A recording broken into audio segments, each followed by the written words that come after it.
बॉलीवुड में आए दिन पता चल ही जाता है कि कौन किसके साथ है, कौन किसके साथ रिलेशन में है ड्यू टू सोशल मीडिया।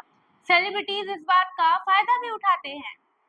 नमस्कार, मेरा नाम प्रीति मिश्रा है और आप देख रहे हैं जनदर्पण न्यूज का फिल्मी कार्यक्रम माया नगरी, जहां हम कवर करते हैं फिल्मी खबरें, वेब सीरीज और भी बहुत कुछ। लेकिन एक जमाना ऐसा भी होता था कि बिना किसी सोशल मीडिया के भी बॉलीवुड इंडस्ट्री में क्या हो रहा है इसका पता लोगों को चल ही जाता था। वहीं अगर आप अपने मम्मी पापा या दादा दादी से बॉलीवुड लव स्टोरी के बारे में पूछेंगे तो उनका सबसे पहला जवाब रेखा और अमिताभ बच्चन के प्यार की कहानी का होगा।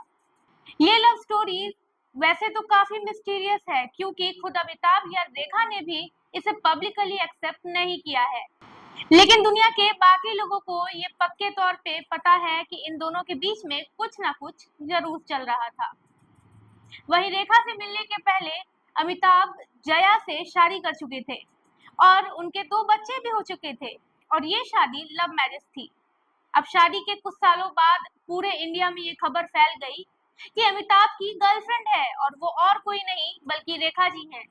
अब इनकी कहानी की शुरुआत हुई थी सन 1976 में आई फिल्म दो अजनबी के सेट से। कहा जाता है कि इनके रिलेशन के शुरुआती दिनों में ये बंगलों में मिला करते थे और किसी को भी इनके रिश्ते के बारे में भनक तक नहीं लगी थी। लेकिन फिर एक ऐसा हादसा हो गया, फिल्म गंगा के सौदागर की शूटिंग के वक्त रेखा के साथ एक एक्टर ने बदतमीजी कर दी और बिग बी काफी ज्यादा नाराज हो गए।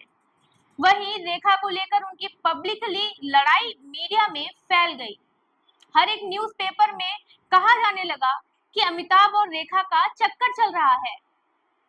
वहीं दोनों इस चीज से साफ डिनाई कर रहे थे। दूसरी ओर सिलसिला मूवी के डायरेक्टर यश चोपड़ा ने इन दोनों के रिश्ते को कंफर्म कर दिया था। बस फिर क्या था, न्यूज के हेडलाइन थे कि रेखा और अमिताभ ने शादी कर ली है, लेकिन ये तो बस अफवाहें थी। पर इसके बाद रेखा ने कुछ ऐसा किया कि पूरे बॉलीवुड शॉक में आ गया। ऋषि कपूर और नीतू की शादी में रेखा ने सिंदूर और मंगलसूत्र में एंट्री कर दी और अमिताभ बच्चन के साथ कैजुअली बात करने लगी। सोर्सेज की माने तो जया बच्चन उस शादी से रोते हुए चली गई थी। जया को लगा कि शायद न्यूज में आने वाली खबरें सच हैं, इसीलिए उन्होंने एक दिन रेखा को डिनर पर इनवाइट किया और कहा कि वो अमिताभ को नहीं छोड़ेंगी। तो रेखा ने भी फैसला कर लिया कि या तो वो अमिताभ से ही शादी करेंगी या जिंदगी भर कंवारी रहेंगी। इस दौरान अमिताभ बच्चन बिल्कुल चुप रहे। धीरे धीरे रेखा को ये एहसास हो गया कि अमिताभ जया को छोड़ नहीं सकते और उन दोनों के रिश्ते में खटास आने लगी। वहीं सन 1981 में सिलसिला मूवी करने के बाद इन दोनों ने कभी दोबारा एक साथ काम नहीं किया। सिलसिला मूवी की कहानी मानो अमिताभ और जया और रेखा के असल जिंदगी से मेल खाती थी। सिलसिला मूवी के अंदर अमिताभ को रेखा के कैरेक्टर से प्यार हो जाता है और जया उनकी बीवी रहती हैं।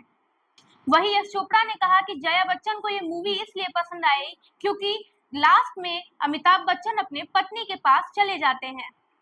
लेकिन आपको बता दें कि रेखा ने सन 1990 में दिल्ली बेस्ड बिजनेसमैन मुकेश अग्रवाल से शादी की थी।